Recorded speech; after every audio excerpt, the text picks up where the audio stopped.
Right now, there is a heated debate in Lansing about how Michigan should fix our state's broken roads. Yeah, since the massive defeat of Proposal 1, we've seen several options presented to increase funding for our roads, but there is another crucial source of funding that is hanging in the balance right now, and that is money from Washington, D.C. Yeah, Congress only has a few days left to approve a short-term extension for the Highway Trust Fund. Last year, Michigan got more than $1 billion from the fund. That money helps fund state and local projects, some of which could be in jeopardy if it isn't extended. In fact, in a letter to Alabama's transportation director, the U.S. Transportation Secretary, Anthony Fox, said a delay in funding means reimbursements on road projects would be halted completely. This is not the first time, though, we've seen this fight over transportation funding. The Detroit News reports Congress has passed 23 short-term fixes for highway spending in the last 6 years. And that has a lot of people calling for a permanent solution to stop this scare from happening so frequently. Joining us now to discuss this, Congresswoman Brenda Lawrence from Southfield. And first of all, Congressman, I think people would be stunned that any money is going to fix our roads in Michigan. But here we stand to lose, how much, $1 billion in federal funding if you guys don't get this thing passed? You know, it's disappointing. Being a mayor and now being a congresswoman, I clearly understand the need for federal dollars. Here we are in America, and we're seeing bridges collapsing, an unfortunate tragedy with our trains, and we're talking about a short term again. It is time for Congress to do the work, stop kicking the can down the road. We need to invest in our infrastructure. And there's a path to this. We had, you know, President Obama's the Grow America Act.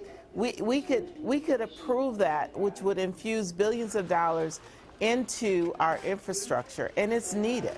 Obviously, a long-term solution would be the answer here, but seeing that that probably is not going to happen by the end of the week, can you talk about the likelihood of even a short-term solution happening by the end of the week, and how long would it extend funding this time?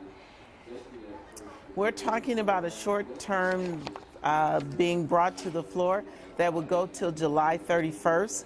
My objective and what I'm saying in our leadership is that approving this should come with a strong directive to both houses that we must sit down at the table and work to get a real comprehensive transportation bill. It's causing lives now. It is not acceptable. We need to do the work and fund it so that we can plan out. Because when we do short term, what that does, it does not allow cities and municipalities to plan for the future because they only have enough money for the project today. And you would know that better than others, yeah, exactly, with your role as former mayor. Can you give us a little look then in real numbers, having been there on the other side of this, what does the picture look like for Michigan if Congress doesn't get this together and get this funding, federal funding to us? The biggest impact, and you know, if I can paint this picture, so we have roads that we have identified and graded, and so this road is a grade D, so it must be repaired. Well, guess what?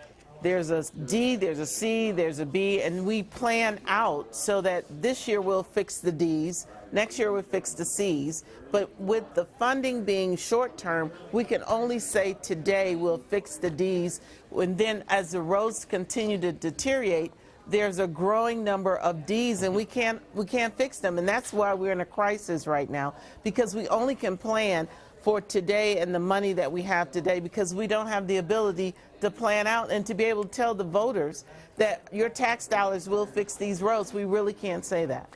We don't have a lot of time left. If you could just answer this real quickly. Today we mentioned that President Obama issued a ban on some military-style equipment for local police. If we could switch gears, yes. Do you think that this can help local police and community members better get along?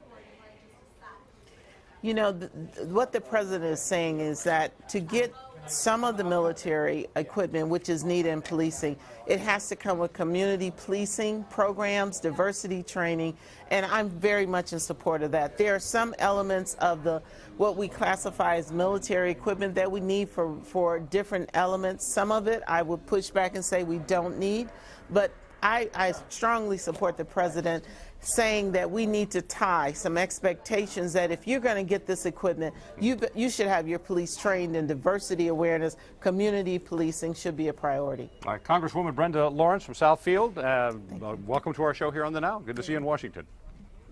Thank you. Still heading